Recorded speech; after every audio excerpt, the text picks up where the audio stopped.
Life said slow down, but my heart said grow. From the silence, from the pain, got you lost in the game. I found purpose in the pressure, found power in the fall. Now I'm rising with the message. There's more waiting for us all. This isn't. Hello, mayong gabi mga kabisda. Karong gabi una nag-inusara si Ate Binky. Kay nga naman, kay dili maayo ang paminaw sa atong isa ka bisdak. Ako sa ning utruhon ang akong unsa man ni ang akong okay. Alright. Unsa may nahitabo sa akong ako ni ngayon ng atong nasa kalikuran. There you go! Aron makita niya si Ate Binky Kabisdak. Mayong gabi mga higala. Welcome sa Bisaya in Canada Night Talk Show with Ate Binky. Karong gabi una, ako lang usa kay ang akong kauban, dili mayo. Usahay no na life happens with siya.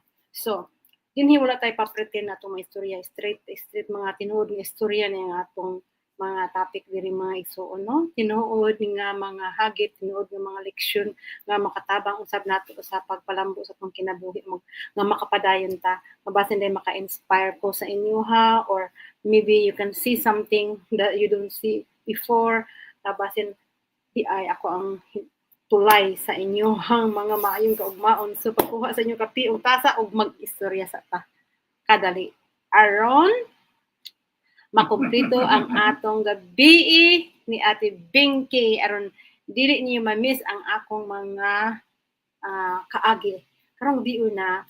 So ang atong topic no, ang ato ding atong ang ikaduhang kapitulo mo rabitag Bisaya kay no, ang imong ikaduhang kapitulo mahimong mas maayo pa di ay no, kay kanang usahay no, basin ang chapter nga imong gihuna-huna nga katapusan na introduction pa dito sa mas maayong sugulanon. So mao na siya ang akong topic karon kay kabalo mo sa pagkasakit nako, na pagka total disabled nako.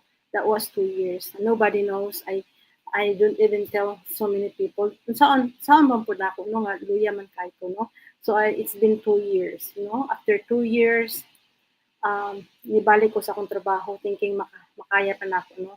It was a good pay, it was a good, and I love it. I love my job, but kabalo mo ang akong lawas, dili na siya nakasugakod. So, nag-decide ko nga magpadayon ko sa akong pag-recover kay ang akong balatian dili na wala na kay bulo ang doktor unsaon. So, nag-decide ko nga gusto na ko puy-an ba akong kinabuhi nga kanang dili ko mag-worry gani. So, give up na ako akong trabaho kung nagpadayon kong therapy for 5 years. Unang wala ko trabaho. Hangtod karon nagbalik kong hiuli ko sa amoa, niya nagpadayon ko therapy dayon. Pagbalik na ako nangita ko trabaho no kay una na kay edad sad no, dili na pud siya kaayo, daghan na kay kag mga kompetensyang mga bata pa. But anyway, kung nagbalik ko trabaho, dili man ako yung gipaminawan akong lawas, dili siya gyud makakaya na parehas akong trabaho sa unahan. So mo nang naagi ko yung mga worries kay nganong man nga daghan man kay bayaran diri bisan mag early retire ka diri naagi kay mga bills nga imong bayaran. So para kanako no, importante gid sa ato nga ang imuhang kabasog sa lawas ang imong unahon. Kaya saon man nimo kung siguro gipadayon ako akong trabaho no, I don't know kung naata ko karon kay dili gid bisan karon no, dili ako magwanta ang long hours nga trabaho.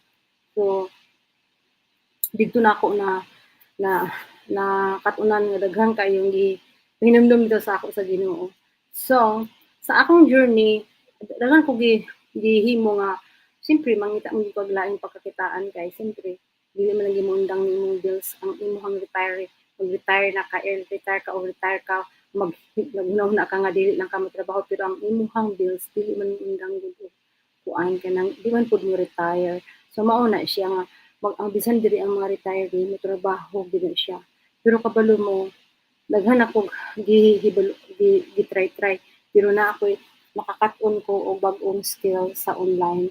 And I really love this what I'm doing right now. Mao ni siya nga ga-show up ko sa inyo kada kada adlaw kay basin jud ay nga naay iban sa inyo diha nga makarelate sa ako and doing this online together, I can show you na makatabang ko sa inyo yung saon kay ako naman siyang naagian, no? So ang pinful nato nga mga kaagi mahimong source na siya sa wisdom sa atong mga kinabuhi. Kanang makasabot ka sa uban, nang daghan kay kog natunan nga kanang sa pagkasakit nako.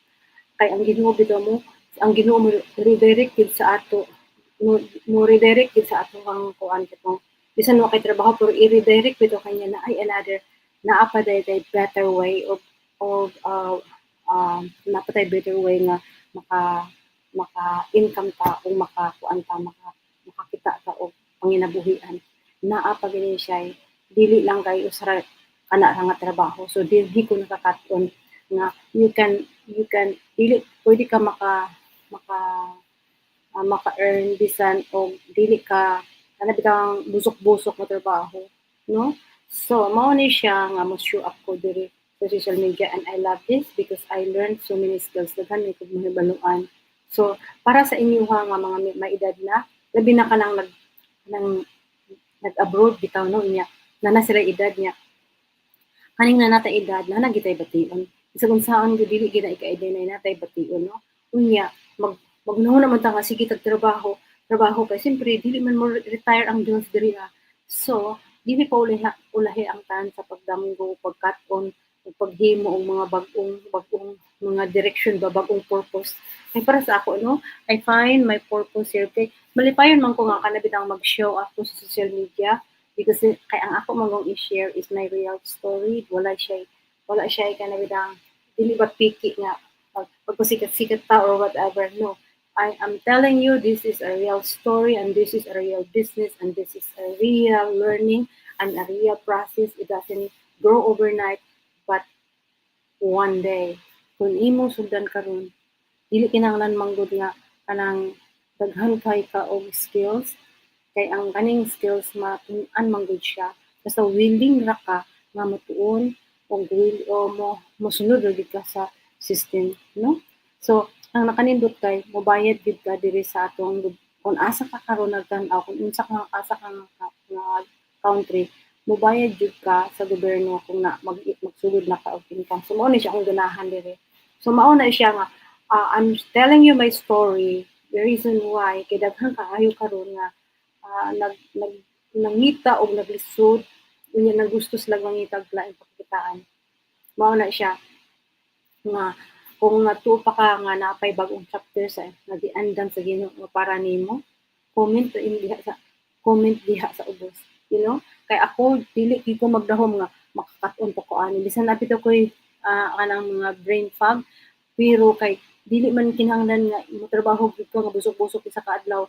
in you spare in your own time as long as you do whatever you need to do sa inyong isa ka adlaw 30 minutes 15 minutes ana nga mapahulay ka kung ano so that's the beauty so kung ikaw gusto pa ka nga mangandoy comment I'm ready diya sa ubos okay so ugma puhon hinaut nta nga si Ate Gilma na adiri okay karon mao ra itong biskutan ugma lahi na pod nga maka-inspire hinaut ang maka-inspire ninyo daghang salamat sa inyo paguban ka nako karong gabi na okay namdimi mahimong mausab ang atong mga plano no pero wala pa gyud mahuman ang atong purpose no pahuway lang kung gusto ka mo pahulay kung gikapoy ka pag-ampo lang gid ta kung naglibog ka og lihok og usab kay man giingon lihok tawo kay tabangan ko ikaw no oko lihok kun andam ka na pero sa ako ready na ko maghimo sa butang nga angin ako buhaton so I go back again slowly but surely kay ang Ginoo